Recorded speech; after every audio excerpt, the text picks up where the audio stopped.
this one because you came under the wrong law or you don't have the power to do this particular investigation. So usually you will like to quickly go through the legislation and the laws under which you're committing or proceeding with that particular investigation. If you realize that perhaps you don't have enough laws or the laws that establish your office did not give you particular powers for that particular investigation, you may probably can decide to say, okay, it looks like EOCO has more jurisdiction over this crime, or the Commission for Human Rights has more jurisdiction over this crime. So what would you do? You may decide that, well, perhaps we will sign an MOU being a Memorandum of Understanding, or you may sign a non-disclosure agreement, an NDA, that on this aspect of the investigation, we can jointly undertake it with EOCO or SHRAJ, because nothing is more painful than to complete an investigation, go through prosecution, only to be told that you don't have jurisdiction or you came under the wrong law. So usually, for a major investigation like that, you will want to cover that.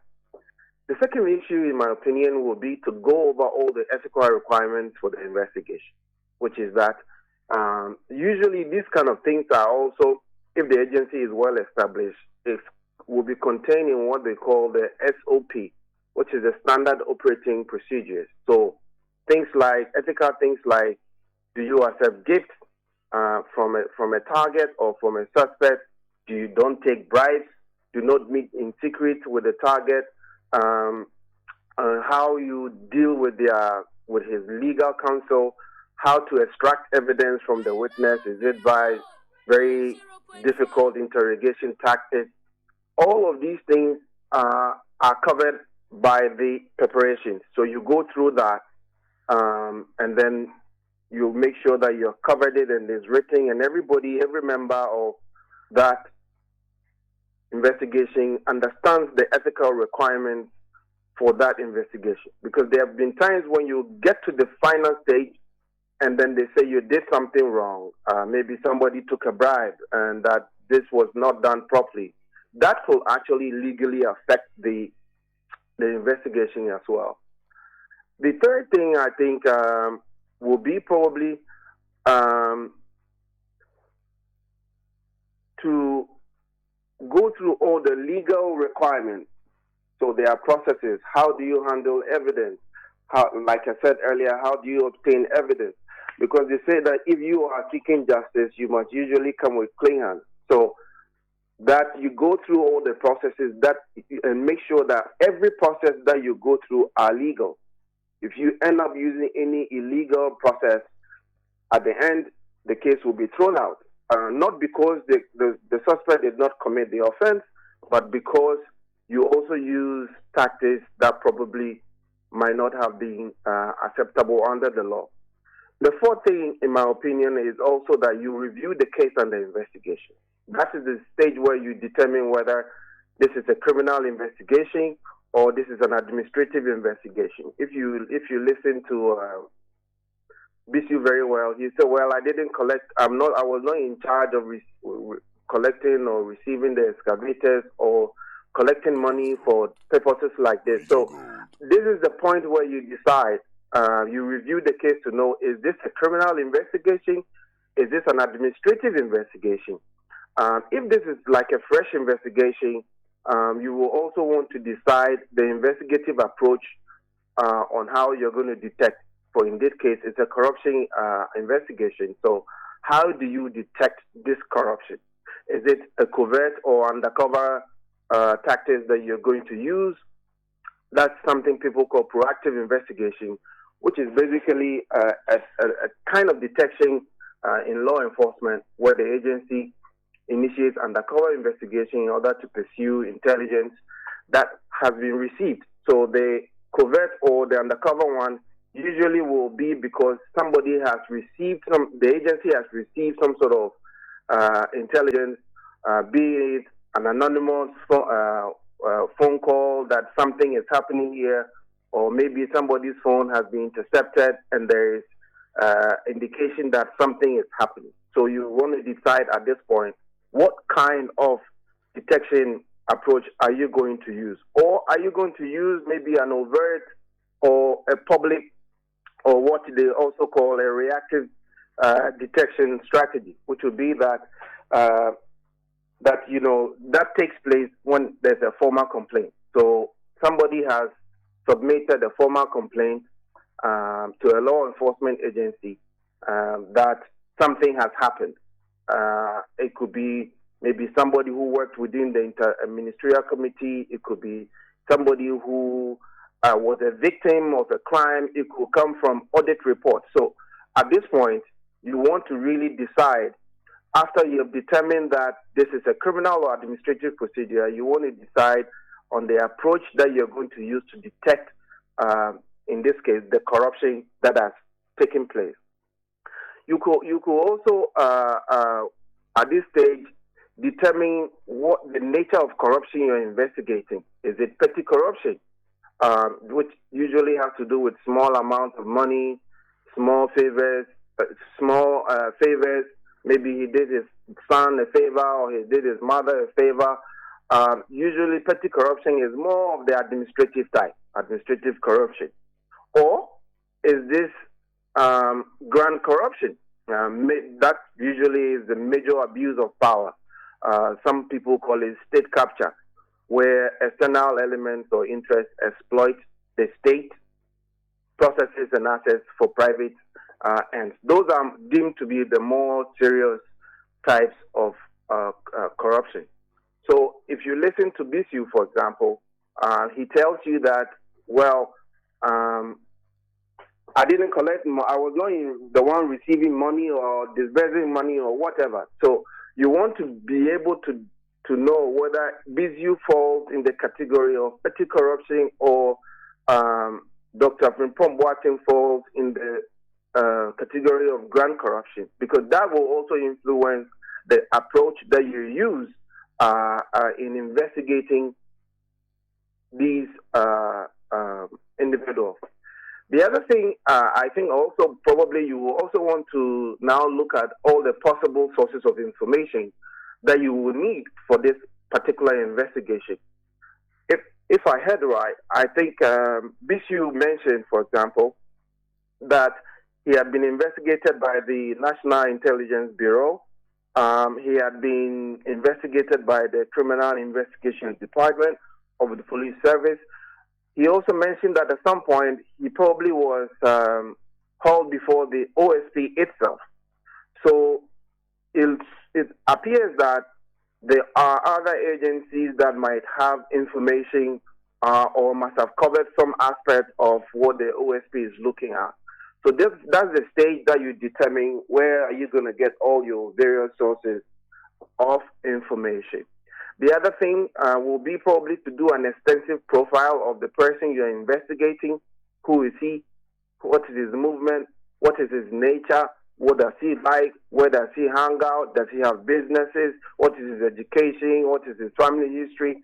If it is, for example, for grand corruption, you need to do an extensive profile about the target that you're investigating in order that it will make your life a little bit more easier.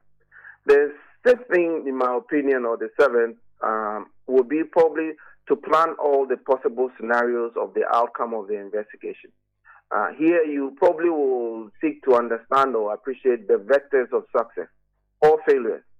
For example, you may want to do an extensive assessment of the environment that you are possibly conducting this corruption investigation in. Also, the environment that allows that corruption to happen. So, because these factors are very, very important in whether you're going to succeed with your investigation or not. So, for example, if you are operating in an environment that encourages corruption, for example, if it is a system that really nobody cares whether you're looting government resources or not, then you know that it's going to be a difficult task. On the other hand, if you're working in a system that discourages corruption, then you know that, well, you're going to get help. So this stage is very, very important, because if you assess that there is appetite to create a clean government, that will also increase your chances. If the political climate encourages corruption, you have to understand that there could be a limit to what you can do. This is also the stage where probably you do an assessment of the legal system. What are the issues in the legal system? Is it going to be quick for you to prosecute if you have evidence, or will it be a slow motion? Is it a slow motion system? So if it's a slow motion system, what usually causes that? And how can you overcome that problem if you ever encounter it post-investigation? The other probably important thing you probably will need to do will be to draw a communication and media plan. How do you address issues of the investigation that becomes public? I think as we're doing now, we're all talking about an investigation of the OSP. So communication between the office, the target, communication between him and his lawyers, communication between the office, in this case the OSP, and the public. How do you address issues? If it's a very sensitive investigation, do you adopt an NCND? An NCND means that you are never going to confirm or deny anything that has to do with this investigation, because you think answering questions bordering on the investigation might reveal tactics, strategies of the office. Or how are you going to respond to maybe issues about leakages of information that comes from the office? Or do you want to keep the public engaged and informed about the investigation, and how regularly will you do that? So you need some sort of a communication and media plan as far as the investigation is concerned. And I think finally, one of the preparations that a government agency must probably take into serious consideration is to keep an open mind on this investigation. The fact that somebody is accused, or the fact that you start with the hypothesis that this person is corrupt, might not necessarily turn out that way. And for me, I think the people must deem success not because you managed to arrest someone, or you managed to prosecute someone, or you were successful in prosecuting the person or trying to jail him at all costs. I think success in this case should be deemed that you seek justice for all, for the people who came before you, for the people who are affected by the investigation. In this case, for example, if you're investigating missing excavators, you want to make sure that everyone that has come before you, that is either the target or the victim or whoever, or even the state, receives justice. So the idea is not, I am going to jail you at all costs because I deemed you as a suspect or as guilty before I started the investigation. So then it's very important to keep an open mind and to seek justice rather than to be fixated on the fact that I'm going to measure my success because I managed to jail him, this particular man, or I managed to do this, or I managed to do that. For me, success in investigations like this is that the outcome is justice. So these are, for me, some of the preparations. And if you look at, and institutions should be consistent about these kinds of tactics and processes they use, because consistency creates credibility. Lack of consistency creates credibility crisis. So it's important that if your process is that I'm going to go through this ethically, legally, professionally, it must be consistent, because anytime you deviate from that, it will create credibility crisis for you. In the case of, I don't know if you have any questions on this aspect. No, I just wanted to ask, from your assessment of what you've been listening to in terms of the special prosecutor, at what stage do you think they are in? At what stage do you think? No, do you think they are in? Because you have mentioned several stages of investigation. Where do you think they are? That you remember the last time I told you I was a little confused about what they are doing. For example, is this a grand corruption investigation? Is this a covert or proactive investigation? Is it a reactive investigation? If, for example, the special prosecutor has already done his investigation, okay, and the way they are going, it appears to me that they have some information, but they themselves have not conducted in-depth investigation. You don't start interrogating and interviewing people until you yourself are convinced that you're onto something very significant. So if somebody sends you a petition that Raymond has committed a crime, you don't just wake up that day immediately and start inviting Raymond for questioning, because I will end up covering up. There are certain things that you might not see, you might never ever get to know. Like I told you last week, the fact that you invite me for questioning doesn't mean I'm going to cooperate with you. So if you don't have your facts and you show up to me and you read me my rights and you tell me that this is what I'm doing, you have the right to remain silent or you can cooperate with me. But whatever you say will be used against you. And I say, okay, I respect the office. That is why I'm here. But I'm exercising my right not to talk. That means that you are stuck in your tracks. So therefore, it is important that the special prosecutor would have done all his work. Where he is now, in the normal scheme of things, one would have expected that he's already done extensive investigation and he is now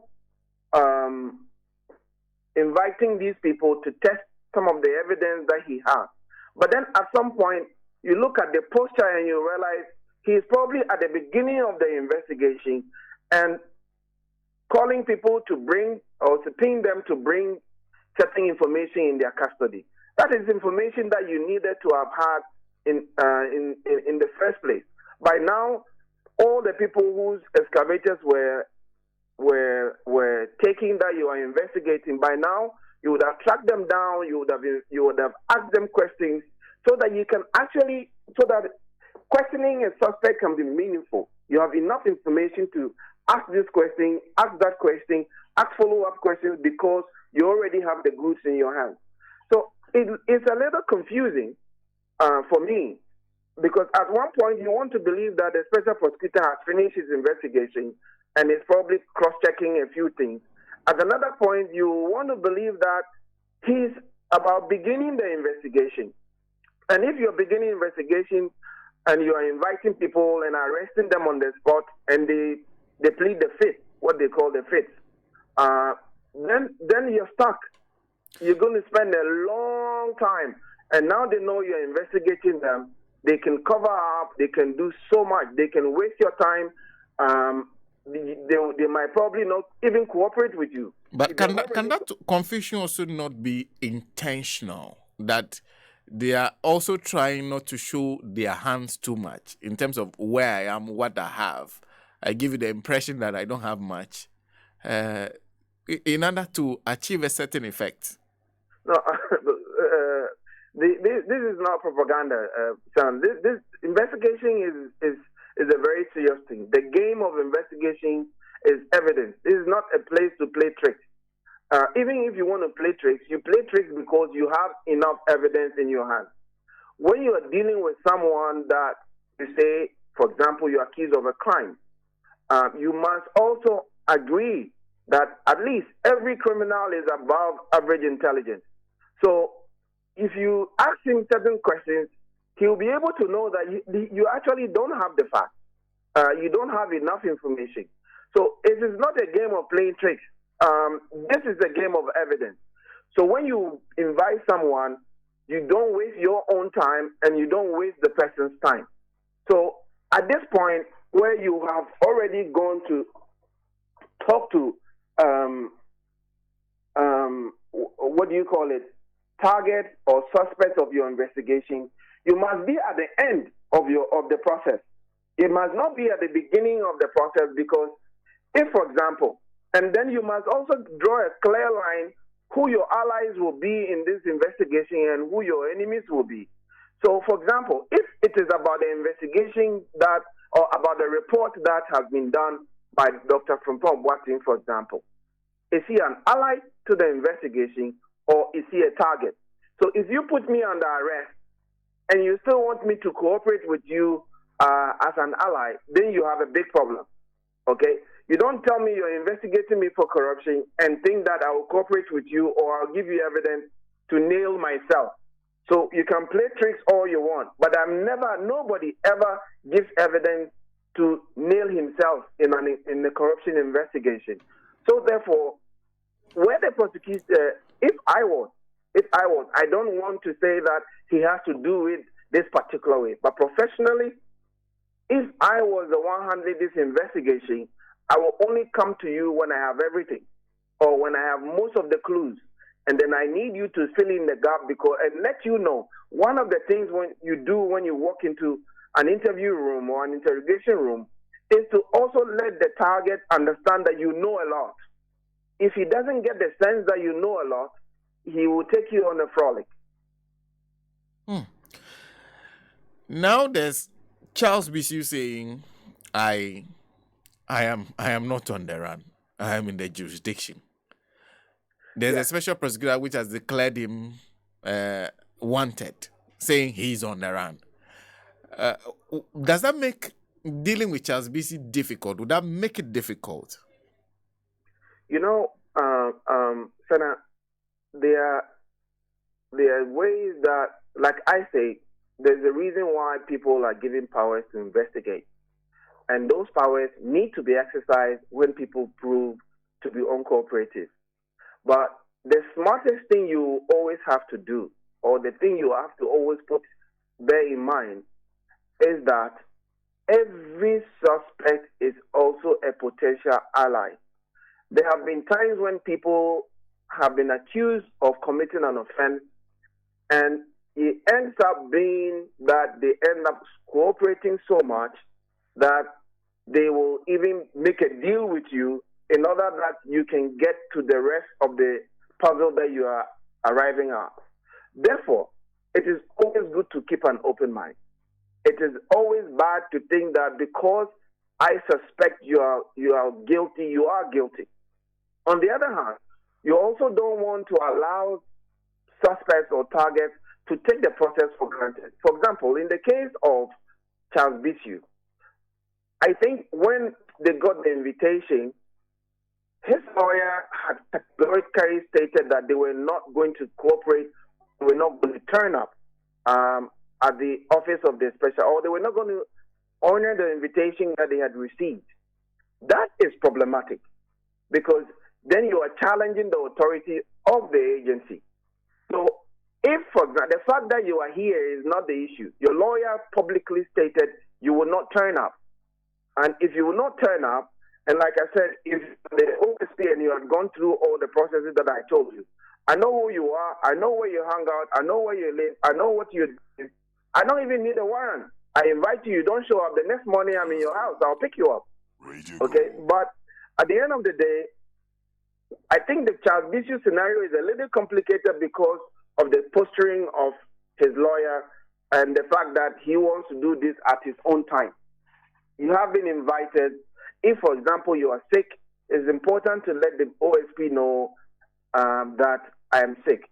On the other hand, Sen, I would also like to say that when you are invited by a government agency on matters like this, you just as the OSP is supposed to keep an open mind, you, the target, is also important to keep an open mind if you know you are not guilty.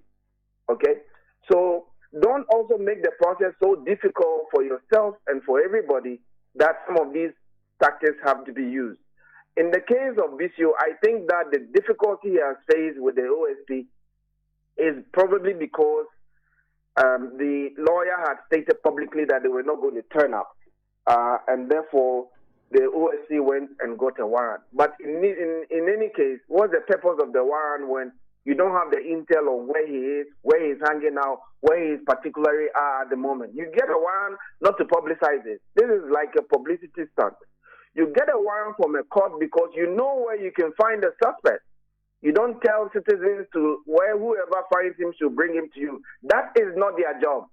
Your job would have been, if you had gone through the preparatory stages that I told you about, you would have known where Charles Bisu is at every given point in time. You got a warrant not because you wanted to show the lawyer that I can deal with you because you say you will not turn up. I'm getting the warrant because I want to arrest you to be present by force in my office.